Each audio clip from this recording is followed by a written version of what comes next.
Hello, I'm Chris Thomas, the host of the Center Collaborative, Creative Solutions in Behavioral Health and Criminal Justice. In this episode, which is the second part of a two-part series, I'm joined by Captain Lee Eby, Clackamas County Jail Commander, and Galli Murray, Clackamas County Health, Housing, and Human Services Suicide Prevention Coordinator.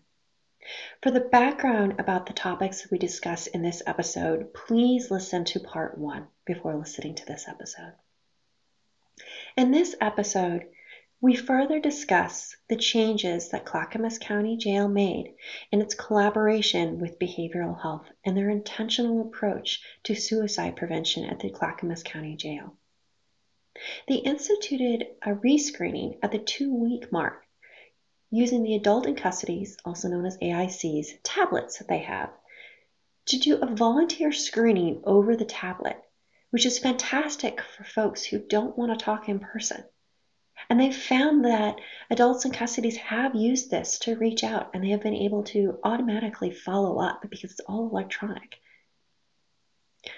There is increased communication in the institution for AIC's.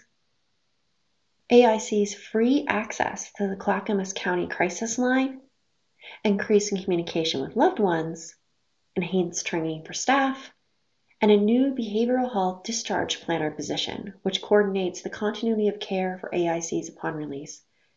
We also discussed the importance of a robust staff wellness program.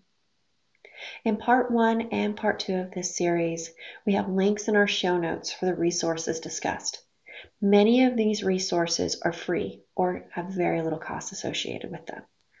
Through the collaboration between jail and behavioral health, they were able to institute changes that used resources they already had, but in a slightly different way in many instances, which did not result in a very large budgetary impact. I learned a lot during this conversation, and I thoroughly enjoyed the approach that Captain Lee Eby and Galli Murray have to this topic and with this program. I think you will too. Thank you for joining our conversation.